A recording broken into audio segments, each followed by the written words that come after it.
ಹೇಳಿ ಸುಧಾರಿಸ್ಕೊಳ್ಳಿ. ಹೇಳಿ ಮನೆಗೆ ಹೋಗೋಣ. ಹೇಳಿ ಹೇಳಿ. ಬೇಡಿ ಬೇಡಿ ನಾಗಪ್ಪನವರೇ, ದಯವಿಟ್ಟು ಈ ಶಾಂತ ವಾತಾವರಣದಿಂದ ನನ್ನ ಕದಲಿಸಬೇಡಿ. ಸಮಾಧಾನ ಮಾಡ್ಕೊಳ್ಳಿ ಗೋವಿಂದ, ಸಮಾಧಾನ ಮಾಡ್ಕೊಳ್ಳಿ. ನೀವು ಮಾಡಿದ ಆಭರಣಕ್ಕೆ ನಾನಿನ್ನೂ ಹಣ ಸಂದಾಯ ಮಾಡಿಲ್ಲ ಅಲ್ವಾ? ಎಂಥ ಮಾತು ಅಂತ ಆಡ್ತೀರ ರಾಯರೇ? ನಾನು ನಿಮ್ಮನ್ನ ಹಣ ಕೇಳಿದ್ನ? ನೀವು ಕೇಳಲಿಲ್ಲ. ಆದರೂ ನಾನು ನಿಮಗೆ ಹಣ ಕೊಡಲೇಬೇಕು ನಾಗಪ್ಪ. ತಗೊಳ್ಳಿ. ಹಣಕ್ಕಾಗಿ ಮನೇನ? ನಾನ್ ಮಾಡಿರೋದು ದೇವ್ರ ಕೆಲಸ. ಅಷ್ಟಕ್ಕಾಗಿ ನಿಮ್ಮಿಂದ ಮನೆ ತಗೊಂಡ್ರೆ ವೆಂಕಟೇಶ್ವರ ಮೆಚ್ತಾನ? ಬೇಡ ರಾಯರೇ, ಬೇಡ. ಇಲ್ಲ ನಾಗಪ್ಪ, ನೀವಿದನ್ನ ತಗೊಳ್ಳೇಬೇಕು. ನನಗ್ ಗೊತ್ತು ನೀವು ಮಾಡಿರೋ ಕೆಲಸಕ್ಕೆ ಬರೀ ನನ್ನ ಮನೆ ಸಾಲದು ಅಂತ. ಅದರಲ್ಲಿ ಇರೋದೆಲ್ಲ ನಿಮ್ಗೆ ಸೇರಿದ್ದು. ಇಲ್ಲ ಅನ್ನಬೇಡಿ, ಇಲ್ಲ ಅನ್ನಬೇಡಿ. ಇದರಲ್ಲಿ ನನ್ನ ಸ್ವಾರ್ಥ ಕೂಡ ಅಡಗಿದೆ. ನಾನು ಋಣಮುಕ್ತ ಆಗಬೇಕು. ಹೇಳಿದಾರೆ ವೆಂಕಟೇಶ್ವರ. ನಾನು ನಿನ್ನ ಮಗನು ಅನಾಥರನ್ನಾಗಿ ಮಾಡ್ಬಿಟ್ಟೆ ಅಂತ ಅಳ್ತಿದೀಯಾ ಸುಶೀಲಾ? ಹಾಗನ್ಬೇಡಿ ಅಂದ್ರೆ ನೀವೇನ್ ಮಾಡಿದ್ರು ನನಗೆ ಸಂತೋಷವೇ. ಸದ್ಯ ನೀವು ಋಣಮುಕ್ತರಾದ್ರಿ ಅಷ್ಟೇ ಸಾಕು. ಕಣ್ಣೀರು ಹಾಕಬೇಡ ಸುಶೀಲಾ. ಕಾಲದ ಕರೆ ಎಷ್ಟು ಹಿತ. ಇವತ್ತು ವೈಕುಂಠ ಏಕಾದಶಿ. ಹೌದು ಅಂದ್ರೆ ಸ್ವರ್ಗದ ಬಾಗಿಲು ತೆರೆದಿರುತ್ತೆ.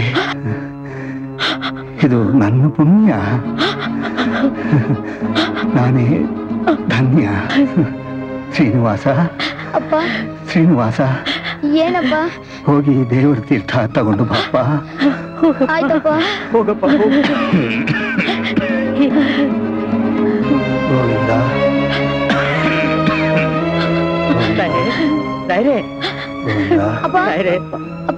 ಗೋವಿಂದ, ತೀರ್ಥ ತಂದಿನಪ್ಪ. ಅಪ್ಪ ತೀರ್ಥ ತಂದಿನಪ್ಪ. ಗೋವಿಂದ, ತೀರ್ಥಪ್ಪ. ಅಪ್ಪ ಗೋವಿಂದ, ಗೋವಿಂದ.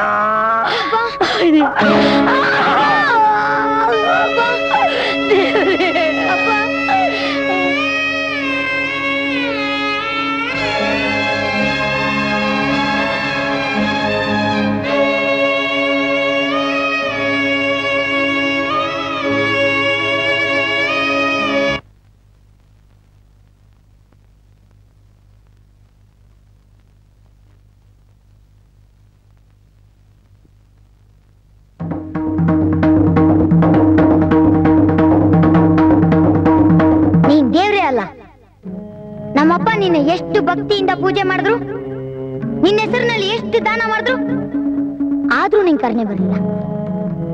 ನಮ್ ಮನೇನೆ ಕೊಟ್ಟು ನಿನ್ ತಲೆಗೆ ವಜ್ರದ ಕಿರೀಟ ತೋರಿಸಿದ್ರು. ಆದ್ರೆ ನೀನು ಅವ್ರಿಗೇನ್ ಕೊಟ್ಟೆ? ಅವರು ಭಿಕಾರಿಯಾಗಿ ಸಾಯ್ಬೇಕಾಯ್ತು. ನೀನ್ ದೇವ್ರೇ ಅಲ್ಲ, ಬರೀ ಕಲ್ಲು. ಇವತ್ತಿನಿಂದ ನಾನ್ ನಿನ್ ನಂಬಲ್ಲ, ನಿನ್ ಮುಖನೂ ನೋಡಲ್ಲ.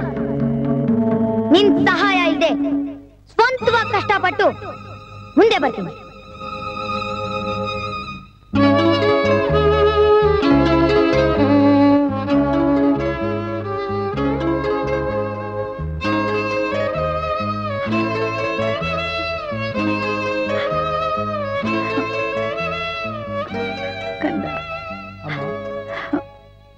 ಇದನ್ನ ನಾಗಪ್ಪನವ್ರು ಕೊಟ್ಬಿಡಪ್ಪ.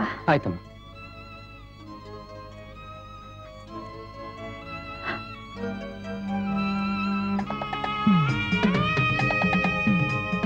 ಹೀಗೆ ಎಲ್ಲಿಗೆ ಅಂತ ಹೋಗೋದಮ್ಮ? ಗೊತ್ತಿಲ್ಲಪ್ಪ, ಎಲ್ಲ ಅವನಿಚ್ಛೆ. ಅವನು ಯಾವತ್ತೂ ನಮ್ ಕೈ ಬಿಡಲ್ಲ. ನಡಿ ಹೋಗೋಣ.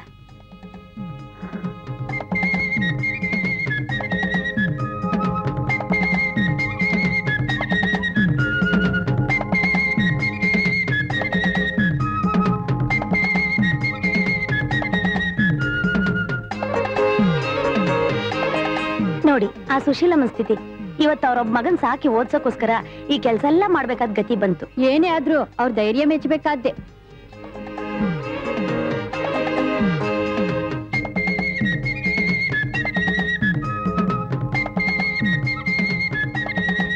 ಯಾಕಪ್ಪ ಅಲ್ಲೇ ನಿಂತ್ಕೊಂಡೆ? ಬಾ, ಹೋಗಿ ದೇವ್ರ ದರ್ಶನ ಮಾಡ್ಕೊಂಡ್ ಬರೋಣ. ನಾ ಬರಲ್ಲ, ಇಲ್ಲೇ ಇರ್ತೀನಿ, ನೀ ಹೋಗ್ಬಾ. ಹಾಗೆಲ್ಲ ಹೇಳ್ಬಾರ್ದಪ್ಪ, ನೀನ್ ಒಳ್ಳೆ ಹುಡುಗ ತಾನೆ. ಬಾಪ್ಪ. ಅದ್ ದೇವ್ರಲ್ಲ, ಕಲ್ಲು, ಬರೀ ಕಲ್ಲು. ಹಾಗನ್ಬೇಡಪ್ಪ, ಬರೀ ಕಣ್ಣಲ್ಲಿ ನೋಡಿದ್ರೆ ಕಲ್ಲು, ಕೆತ್ತಿದ್ರೆ ಮೂರ್ತಿ, ಪೂಜೆ ಮಾಡಿದ್ರೆ ದೇವ್ರು ಕಣಪ್ಪ. ಹಾಗೆಲ್ಲ ಮಾತಾಡಿದ್ರೆ ದೇವ್ರು ಒಳ್ಳೇದ್ ಮಾಡಲ್ಲ ಕಂದ. ಕುಂಕು ಮಾತಾಡಬಾರ್ದು. ಈಗ ತಾನೇ ಏನ್ ಒಳ್ಳೇದ್ ಮಾಡಿದಾನೆ? ಅಪ್ಪ ಅಷ್ಟೆಲ್ಲ ಪೂಜೆ ಮಾಡಿದ್ರು, ಅವ್ರಿಗೆ ಇಂತ ಗತಿ ತಂದಿಟ್ಟ ಆ ದೇವ್ರು? ನಾ ಬರಲ್ಲ. ಶ್ರೀನಿವಾಸ, ನಿನಗ್ ಬರ್ತೀಯೋ ಇಲ್ವೋ?